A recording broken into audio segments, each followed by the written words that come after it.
Le 31 mai 1918, à l'aube, un épais brouillard recouvrait les bois au nord de Villers-Cotterêts. Les soldats allemands qui tenaient les tranchées de première ligne entendaient des bruits sourds, métalliques, rythmés, qui venaient de nulle part et de partout à la fois. Puis, dans la grisaille du petit matin, des formes apparurent. 30 silhouettes trapues, hautes à peine comme un homme, avançaient en ligne large, écrasant les fils de fer barbelés sous leurs chenilles sans même ralentir. Certains soldats allemands épaulèrent leurs fusils.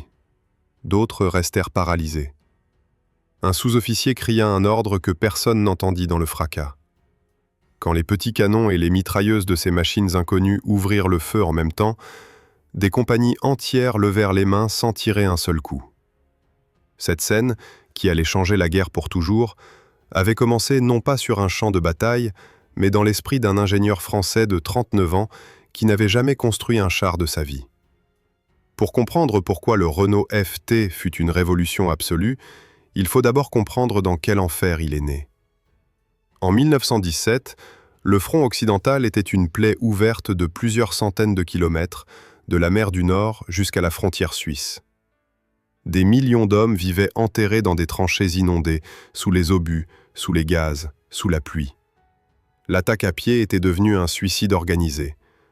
Un régiment partait à l'assaut, traversait 50 mètres de terrain dévasté sous un déluge de balles et disparaissait.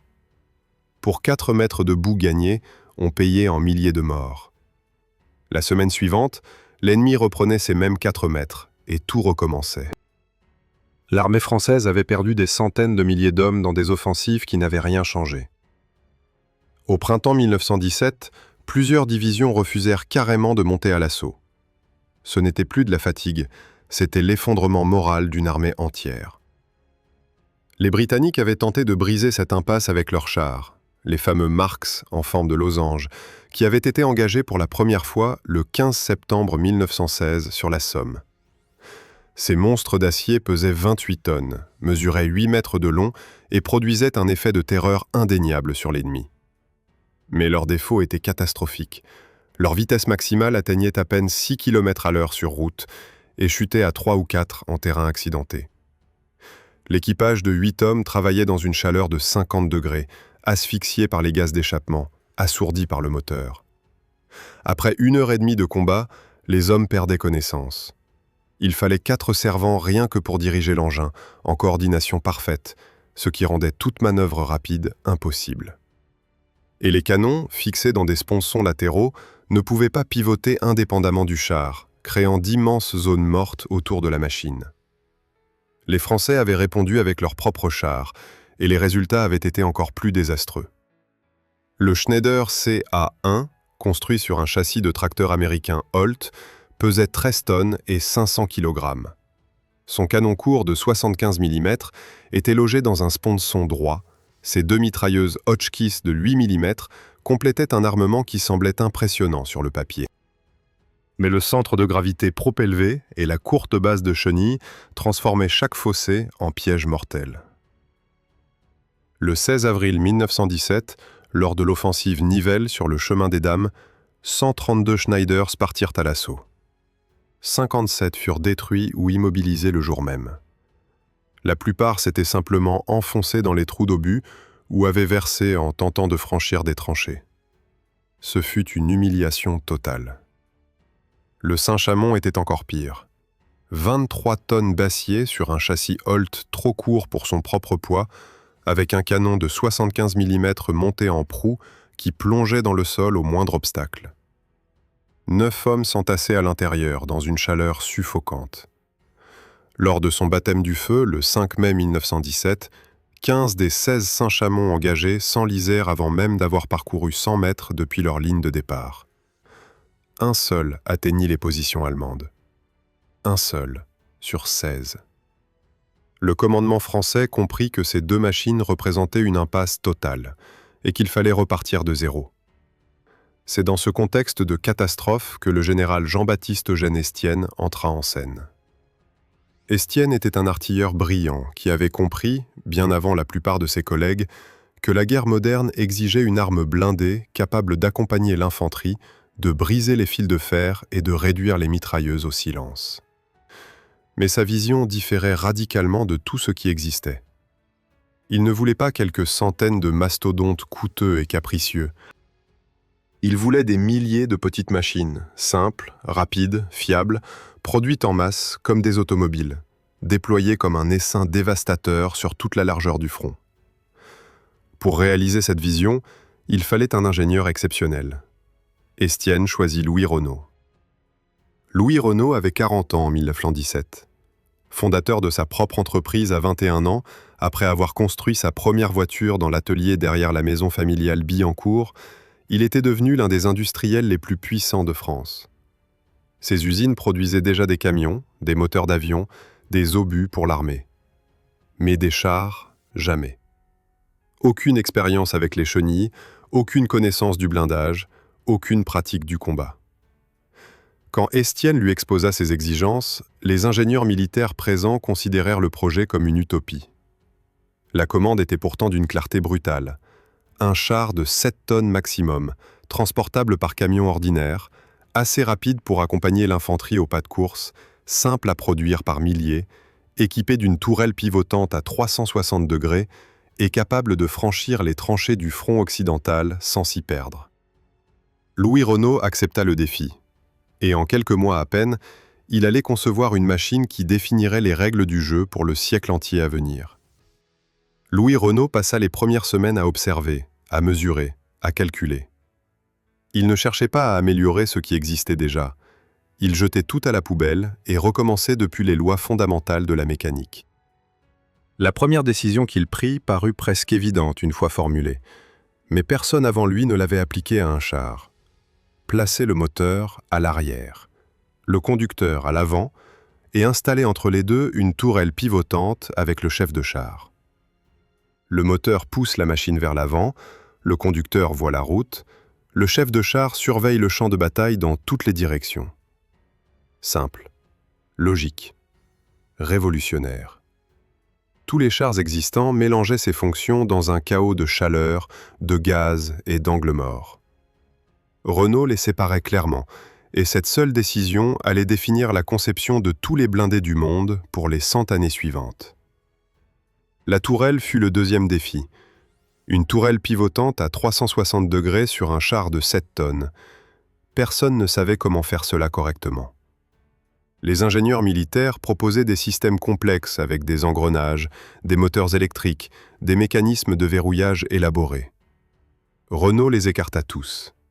Il conçut une tourelle cylindrique en acier laminé de 22 mm d'épaisseur, posée sur une couronne de billes et pivotant à la seule force du chef de char assis à l'intérieur. Pas de moteur, pas d'hydraulique, pas d'électricité. Une mécanique précise, bien ajustée, que n'importe quel soldat pouvait maîtriser en quelques heures. Quand un obus explosait à 30 mètres et que la pression d'air tordait les tôles des chars britanniques, la tourelle du FT continuait de tourner sans se bloquer. Cette fiabilité n'était pas un accident, c'était le résultat d'une philosophie de conception radicalement différente. Le troisième problème était celui des tranchées. Une tranchée de première ligne mesurait en moyenne 2,50 m de largeur. Tout char qui tentait de la franchir avec une base de chenille trop courte plongeait du nez, se cabrait à la verticale et restait coincé comme une baleine échouée, offert aux canons ennemis. Renault résolut ce problème avec une solution d'une élégance brutale. Il allongea la base de roulement en ajoutant à l'arrière du char un appendice incurvé qui touchait le sol. Quand l'avant du FT basculait dans une tranchée, cet appendice s'appuyait sur le bord opposé et servait de levier, permettant à la machine de se hisser de l'autre côté sans se retourner. Le FT pouvait ainsi franchir des tranchées de 1,80 m de largeur, ce qui couvrait la quasi-totalité des obstacles du front occidental. Cette queue caractéristique devint immédiatement reconnaissable, et elle figurait sur chaque photographie de char pendant les 2 décennies suivantes. Le moteur choisi était un 4 cylindres Renault de 4,5 litres, développant 39 chevaux à 1500 tours par minute. Avec une boîte de vitesse à 4 rapports avant et une marche arrière, il propulsait le char à 7 km/h sur route, avec une autonomie de 48 km. Le réservoir contenait 95 litres d'essence, logé en sécurité dans la partie arrière du châssis, séparé du compartiment équipage par une cloison métallique. Le démarrage se faisait par une manivelle extérieure insérée dans la poupe ou par une poignée intérieure actionnée par le conducteur dans les cas d'urgence. Le bruit à l'intérieur était assourdissant, les vibrations continuelles, mais la température restait supportable comparée aux fournaises des chars britanniques et français existants. L'armement se déclinait en deux versions. La version canon recevait un 77 de 37 mm à canon court, 21 calibres de longueur, avec 237 obus en soute. La version mitrailleuse emportait un Hotchkiss de 8 mm modèle 1914, alimenté par des bandes rigides de 24 cartouches, avec 4800 coups au total. L'équipage se résumait à 2 hommes, un conducteur à l'avant, un chef de char dans la tourelle, qui visait, chargeait, tirait, observait et commandait simultanément. Une charge de travail inhumaine en combat, mais une solution qui permettait de produire 2 fois plus de chars avec le même nombre de soldats formés. Le 22 février 1917, le prototype fut présenté à la commission militaire sur le polygone de Champieux. Le petit char traversa des fossés, escalada des talus, écrasa des réseaux de barbelés, vira sur place, franchit des tranchées creusées spécialement pour l'essai. Les officiers présents gardèrent d'abord le silence. Puis Estienne se leva et exigea une commande immédiate de 4000 unités. Les sceptiques du ministère demandèrent des tests supplémentaires. Estienne les ignora et envoya directement son rapport au grand quartier général. La production fut lancée avant la fin des discussions officielles, simultanément sur les usines Renault de Billancourt, les ateliers Berliet à Lyon et les établissements Saumua à Saint-Ouen. Les chaînes tournaient jour et nuit, et chaque semaine, de nouvelles machines quittaient les ateliers sur des wagons plats à destination du front. Les premières caisses de munitions n'avaient pas encore été déchargées, que les équipages prenaient déjà position dans les bois de Retz, au sud de Villers-Cotterêts. Nous sommes en juin 1918. L'armée allemande venait de lancer sa grande offensive du printemps, repoussant les Alliés sur des dizaines de kilomètres et menaçant Paris pour la première fois depuis 1914. Le commandement français décida d'engager ses nouveaux chars non pas en soutien défensif, mais en contre-attaque directe, sans préparation d'artillerie, sans avertissement. 30 FT avancèrent dans l'obscurité vers leur position de départ. Les conducteurs naviguaient aux instruments, moteurs étouffés au minimum pour ne pas alerter l'ennemi.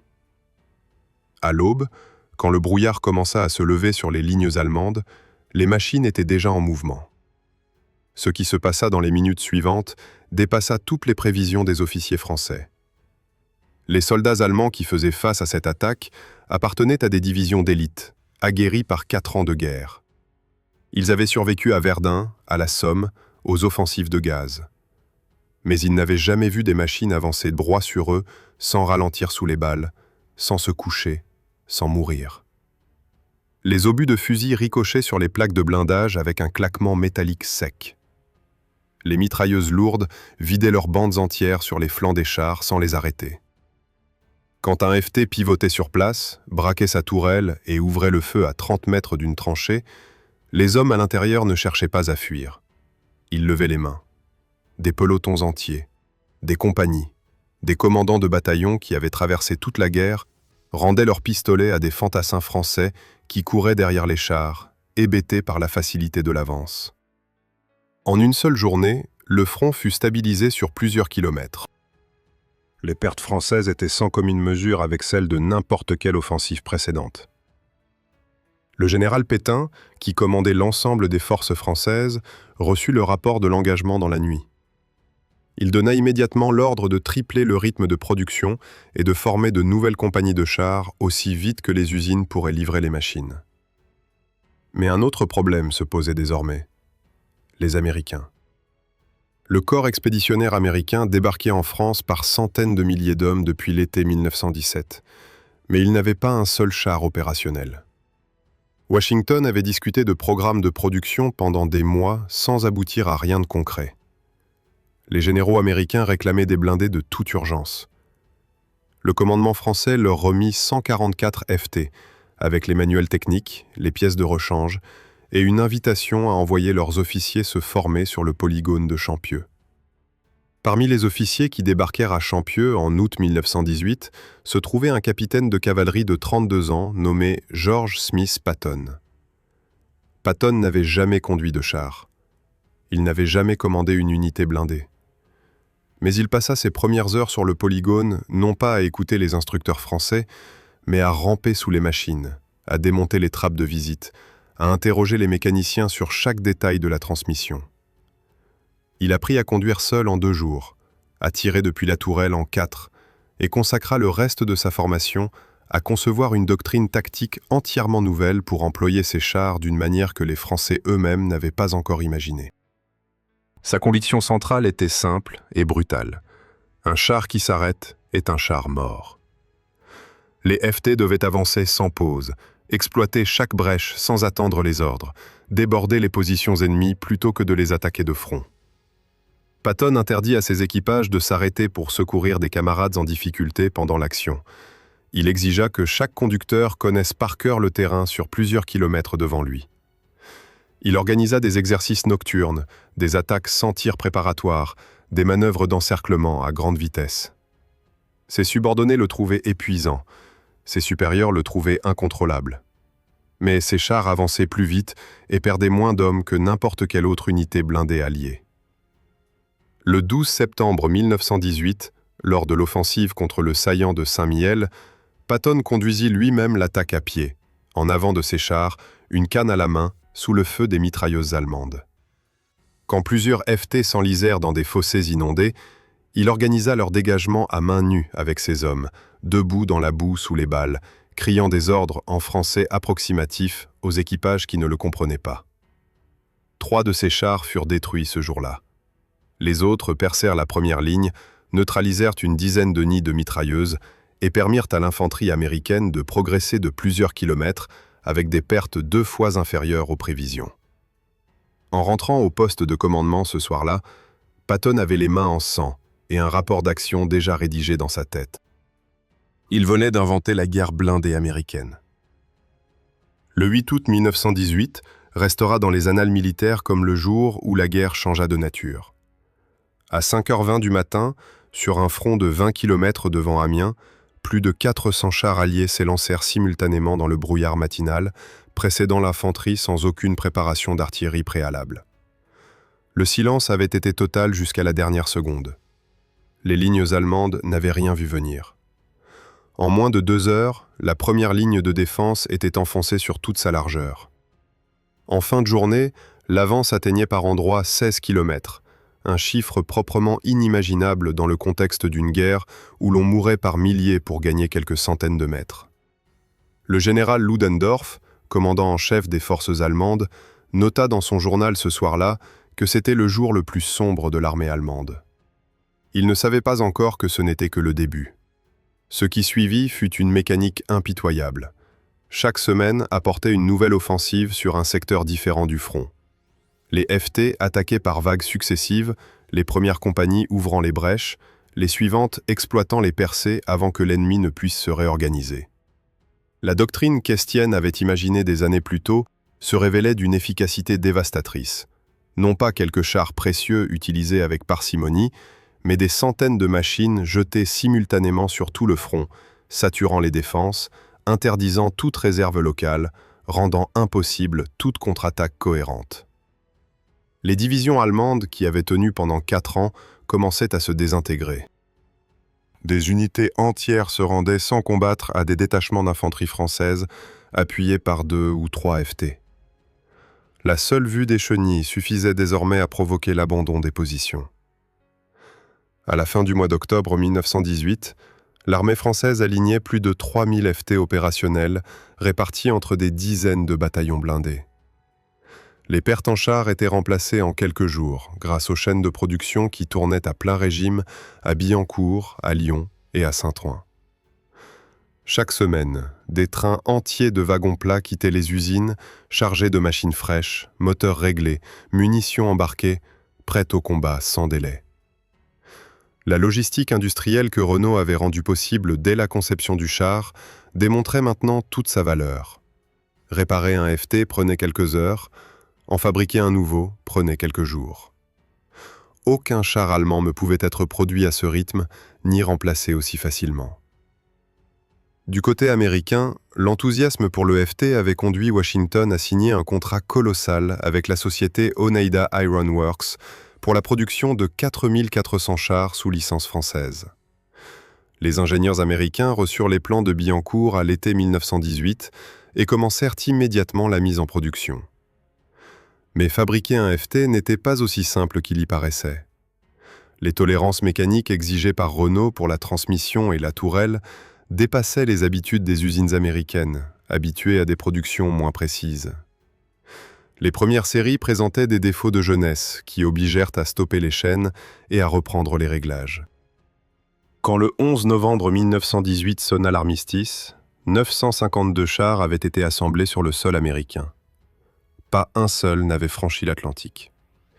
La guerre était finie avant qu'ils n'aient pu tirer leur premier obus. La paix laissa la France avec des milliers de chars en surplus et un problème commercial inattendu.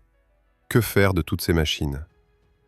La réponse vint rapidement des États européens qui n'avaient pas participé au conflit ou qui cherchaient à reconstruire leurs armées. La Pologne fut la première à commander massivement. En 1920, confrontée à l'avance de l'armée rouge qui menaçait Varsovie, elle engagea ses FT dans des contre-attaques rapides sur les flancs soviétiques. Les chars français jouèrent un rôle décisif dans la bataille de Varsovie d'août 1920, permettant à l'infanterie polonaise de désorganiser des colonnes soviétiques qui avançaient sans couverture blindée et sans doctrine anti-char établie. Ce fut la première fois qu'un pays utilisait les FT dans une guerre entièrement nouvelle, contre un ennemi que leurs concepteurs n'avaient jamais envisagé. La Finlande reçut 32 machines et les intégra à ses forces d'infanterie dans les forêts du Karélien. La Roumanie, la Yougoslavie, la Tchécoslovaquie, la Grèce, la Turquie et l'Espagne achetèrent leurs lots respectifs. Le Brésil en commanda pour ses opérations intérieures. La Chine en reçut plusieurs dizaines que ses seigneurs de guerre se disputèrent dans des conflits locaux.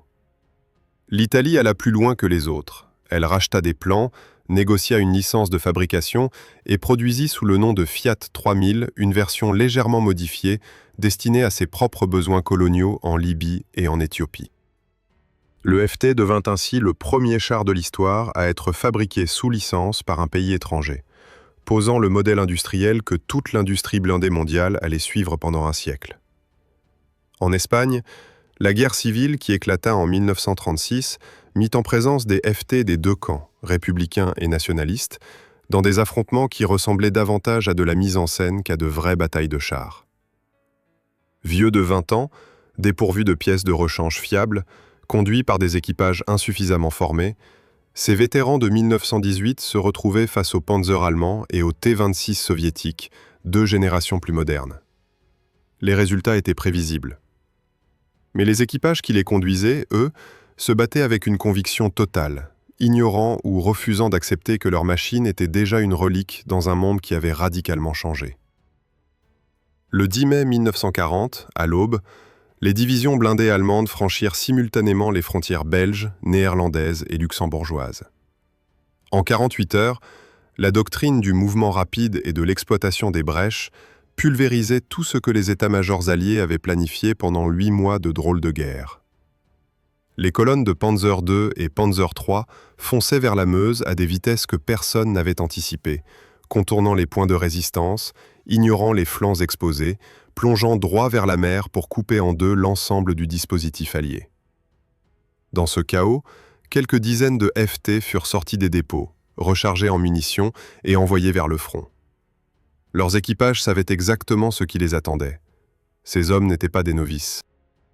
Certains mécaniciens avaient travaillé sur ces mêmes machines depuis 1920. Ils connaissaient chaque boulon, chaque défaut de la transmission, chaque angle mort de la tourelle. Ils savaient que leur blindage de 16 mm ne résisterait pas au canon de 20 mm du Panzer II, encore moins au 37 mm du Panzer III. Ils savaient que leur moteur de 39 chevaux ne leur permettrait jamais de fuir ni de manœuvrer assez vite pour éviter un tir direct. Ils montèrent quand même. Près de Stonne, dans les Ardennes, un groupe de FT engagea des éléments blindés allemands dans un combat qui dura plusieurs heures. Les petits chars français tiraient depuis les lisières de forêt, se dissimulaient derrière des talus, tentaient de prendre les panzers en enfilade pour atteindre leurs flancs moins protégés. Quelques touches furent enregistrées. Mais l'issue ne faisait aucun doute. Un à un, les FT furent percés, incendiés ou immobilisés. Leurs équipages moururent à l'intérieur ou en tentant de s'extraire sous le feu. À Montcornet, le colonel Charles de Gaulle lança ses chars plus modernes dans une contre-attaque qui força brièvement les colonnes allemandes à marquer une pause. Mais les FT engagés en soutien de cette opération ne purent suivre le rythme. Trop lents, trop vulnérables, ils restèrent en arrière et furent perdus les uns après les autres, sur des routes défoncées par les bombardements ou dans des fossés que leurs vieux moteurs n'avaient plus la puissance de franchir. La campagne de France dura 46 jours. Quand l'armistice fut signé le 22 juin 1940, les Allemands avaient capturé des centaines de FT en état de marche partielle ou totale, abandonnés dans des dépôts, des gares ferroviaires, des hangars agricoles réquisitionnés à la hâte. L'armée allemande n'était pas sentimentale, mais elle était pragmatique. Ces petits chars français ne valaient rien au combat contre des blindés modernes, mais ils pouvaient encore rendre des services. Des unités de garnison stationnées en France occupée, en Norvège et dans les Balkans, reçurent des lots de FT capturés pour assurer la surveillance des aérodromes, des dépôts de carburant, des nœuds ferroviaires.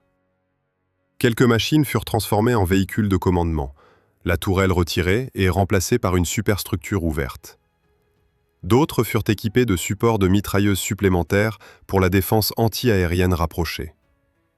Un petit nombre fut converti en tracteurs d'artillerie légère, utilisant le châssis et la transmission du FT pour remorquer des pièces de petit calibre sur terrain difficile. Ces conversions témoignaient involontairement de la solidité fondamentale de la conception de Renault. 25 ans après sa mise au point, le châssis du FT supportait encore des modifications substantielles, sans se désintégrer. En Yougoslavie, des FT capturés par les partisans de Tito furent remis en état dans des ateliers clandestins, repeints aux couleurs des forces de libération et engagés dans des accrochages avec les garnisons allemandes dans les vallées montagneuses de Bosnie. En Grèce, des résistants mirent la main sur 2 machines abandonnées dans un dépôt d'Athènes et tentèrent de les faire fonctionner, sans succès prolongé, faute de pièces pour les pompes à l'huile défaillantes. En France même, lors des combats de la Libération à l'été 1944, plusieurs FT réapparurent dans les rues de villes provinciales, sortis de caches où des membres de la résistance les avaient dissimulés pendant des années sous des bâches et des tas de foin. À Paris, lors des journées insurrectionnelles d'août 1944, au moins 2 FT prirent part au combat de rue contre les positions allemandes, tirant à bout portant sur des camions blindés et des points d'appui installés dans des immeubles haussmanniens. Ces machines avaient 26 ans. Elles fonctionnaient encore. Le dernier tir documenté d'un FT en combat eut lieu en 1945, dans les dernières semaines de la guerre en Europe, dans des circonstances et sur un théâtre d'opération que Louis Renault, mort en captivité en octobre 1944, n'aurait jamais pu imaginer quand il dessinait ses premiers croquis dans l'atelier de Billancourt. La machine qu'il avait conçue en quelques mois, pour durer quelques semaines, avait traversé 2 guerres mondiales, combattu sur 4 continents, était produite ou copiée par une douzaine de nations et avait posé les fondements de chaque char construit depuis lors. 7 tonnes d'acier, 2 hommes, 39 chevaux. Et un siècle de guerre blindée qui commence. Si cette histoire vous a tenu en haleine, posez un pouce bleu sous cette vidéo, cela nous aide énormément à continuer ce travail. Écrivez en commentaire quel engin de guerre vous voudriez découvrir dans un prochain épisode, chaque suggestion est lue. Et si vous ne voulez manquer aucune de nos prochaines histoires, abonnez-vous maintenant, la prochaine vidéo arrive très bientôt.